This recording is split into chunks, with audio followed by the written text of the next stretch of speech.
نصيحة لوجه الله تعالى واحنا لسه طالعين من صلاة الفجر. حاول ان انت تعلم نفسك او تعلم ابنك او اخوك الصغير، حاول ان انت تعلمه مهارة من المهارات الخاصة بالتسويق الالكتروني، الديجيتال ماركتينج. تعلم لغات، تتعلم لغة. تخيل انت كده لو انت بتعرف تتكلم انجليزي او اسباني ايطالي اي لغة، تمام؟ انت عارف انت فتحت لنفسك مصادر شغل قد ايه. انت ممكن تشتغل مترجم، ممكن تشتغل كاتب، تمام؟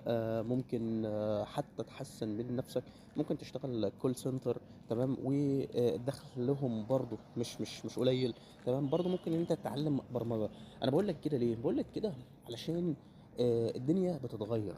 انت ممكن في لحظة الشغل اللي انت فيه، تمام، تزهق منه، يحصل لا قدر الله حاجة، ربنا يكفينا ويعافينا ان شاء رب العالمين، تمام؟ بس تخيل كده انت لو معاك علم بزيادة، العلم مش هيخسرك، العلم مش هيخسرك، بل كل ما علمك زاد كل ما حاجتك